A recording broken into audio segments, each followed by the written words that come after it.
They called it the American Dream. But in the late 1800s, for the richest men in the nation, the dream was never just a house. It was a palace, a fortress of marble and gold, a statement to the world that their wealth had no limits. These were the mansions of the Gilded Age, monuments to ambition, opulence, and excess. The Gilded Age. A phrase born from Mark Twain's pen, gilded, not golden, because beneath the glitter lay something far less pure. Between the 1870s and the dawn of the 20th century, America's economy exploded. Railroads carved steel veins across the continent, oil gushed from the earth, and fortunes were made, fortunes so vast the world had never seen their like. The men who controlled this wealth were called captains of industry by some, and robber barons by others. Cornelius Vanderbilt, John D. Rockefeller, Andrew Carnegie, J.P. Morgan. They built empires, and then they built the mansions to match. These were not mere homes, they were the American Versailles.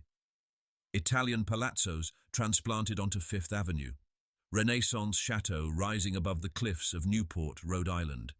Every stone, every gilded ceiling whispered of Europe's aristocracy, but shouted America's arrival on the world stage. Take the Breakers, built in 1895 for Cornelius Vanderbilt II.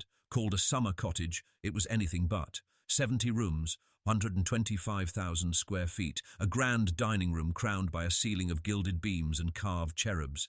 Its Italian Renaissance style was drawn directly from the palaces of Genoa and Turin, yet it stood proudly on American soil. Or the Marble House, commissioned by Alva Vanderbilt, a socialite who understood that power in the Gilded Age was measured in spectacle. 500,000 cubic feet of marble, imported from Italy and Africa, crafted into a home that glittered in the sunlight like a temple to wealth itself. But the crown jewel was the Biltmore Estate. Built by George Washington Vanderbilt II in the rolling hills of North Carolina, it was, and still is, the largest private home in America. A staggering 175,000 square feet, 250 rooms, a banquet hall with a 70-foot ceiling, 3 kitchens, indoor gardens. It was more than a home, it was an empire in stone. Inside, tapestries from the 1500s hung beside masterpieces by Renoir and Whistler. Outside, the grounds, designed by the legendary landscape architect Frederick Law Olmsted, stretched over 125,000 acres. The Biltmore was a world unto itself, and George Vanderbilt was its king. Yet behind the gold leaf and marble there was another story, a story of thousands of laborers, stonemasons, carpenters, servants, who made the dreams of the wealthy possible, often for meager pay. For every ballroom lit by crystal chandeliers, there were cramped servant quarters hidden behind narrow staircases. For every gala and masquerade, there were streets just blocks away filled with poverty and hunger. It was a world of staggering contrasts. In New York, Mrs. Astor's famous 400, the official list of society's elite, waltzed through glittering halls, while tenements overflowed with immigrant families struggling to survive. For the Gilded Age elite, a mansion was not just a residence. It was a stage. Alva Vanderbilt's 1883 masquerade ball cost the equivalent of $6 million in today's money and was designed to force her way into the very top tier of society. Guests arrived in elaborate costumes of gold, silver and silk. Champagne flowed like water. Orchestras played until dawn. To own a great house was to declare victory in the unspoken war of status. And so, one by one, marble by marble, America's industrial titans built their castles. But even marble is not eternal. By the early 20th century, tides began to shift. The First World War, the Great Depression, and the introduction of the federal income tax all chipped away at the fortunes of the elite.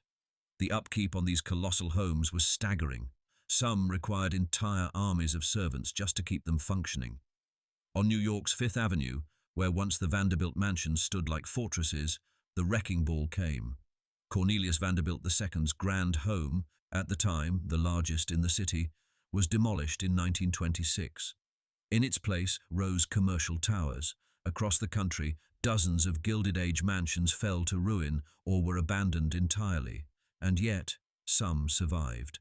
The Breakers still stands in Newport, drawing hundreds of thousands of visitors a year. The marble house remains a shimmering relic of Alva Vanderbilt's vision. The Biltmore still welcomes guests, its halls echoing with the memory of an age when anything seemed possible, if you had the money.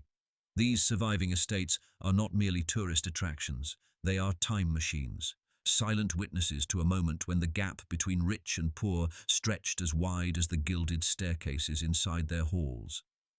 The Gilded Age mansions are more than stone, marble, and gold leaf. They are monuments to ambition, to the hunger for power, to the human desire to leave a mark that will outlast a lifetime. They remind us that wealth can build beauty, and that beauty can hide the cost at which it was bought. Today, their walls stand silent. But if you listen closely, you can still hear the clink of crystal, the rustle of silk gowns, the distant strains of a waltz echoing down the marble corridors of America's age of gold.